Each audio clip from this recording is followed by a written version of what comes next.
बहुत पुराने जमाने की बात है। एक राजा था। उसके महल में एक बहुत सुंदर बाग था। बाग में तरह तरह के फूलों के पौधे और अनेक प्रकार के मीठे फलों के पेड़ थे। लेकिन इस बाग में सबसे आश्चर्यजनक चीज थी, एक सेब का पेड़ था जिसमें सोने के सेब लगते थे। राजा ने इस पेड़ की देखभाल का खास इंतजाम कर रखा था। जब इसके फल पकते थे तो चौकीदार रात दिन पेड़ का पहरा दिया करते थे ताकि कोई सोने का सेब चुरा कर न ले जाए। लेकिन एक दिन की बात है कि बाग के माली ने जब सोने के सेबों को गिना तो उसमें से एक सेब गायब था। उसने दौड़कर राजा को खबर दी। राजा फौरन बाग में पहुंचा। उसे यह देखकर बड़ा आश्चर्य हुआ कि देखभाल का इतना पक्का इंतजाम होने पर भी एक सेब किसी ने चुरा लिया।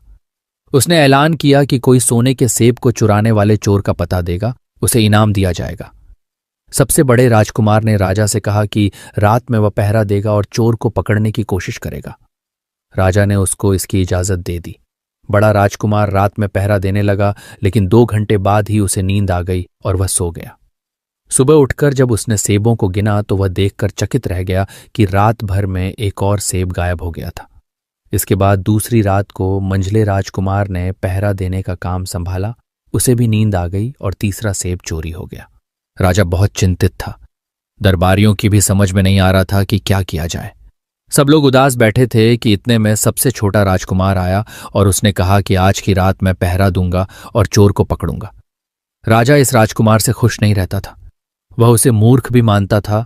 उसने उसे डांटते हुए कहा, तुम क्या समझते हो? क्या तुम्हें इसमें सफलता मिलेगी? तुमसे बड़े और तुमसे ज्यादा समझदार दोनों राजकुमार इस काम में असफल हो चुके हैं। तुम जाओ, अपना काम करो। लेकिन छोटा राजकुमार नहीं माना। उसने राजा से प्रार्थना की कि उसे एक मौका जरूर दिया जाए। अंत में राजा राजी की हो गया। राजकुमार रात में पहरा देने लगा। उसने तय किया कि वह किसी भी हालत में नहीं सोएगा और चोर को जरूर पकड़ेगा। जब आधी रात हुई और 12 बजे का आखिरी घंटा बजा तो राजकुमार ने देखा कि एक सुंदर सोने की चिड़िया कहीं से उड़ती हुई आई और सेब के पेड़ पर बैठ गई। उसने देखते देखते सोने का एक सेब तोड़कर अपनी चोंच में पकड़ लिया। राजकुमार ने फौरन निशाना साधकर तीर चला दिया, लेकिन तीर चिड़िया को नहीं लगा और वह पंख फड़फड़ाकर उड़ गई। हाँ, इतना अवश्य हुआ कि उसका एक सुनहरा पंख टूटकर जमीन पर आ गिरा।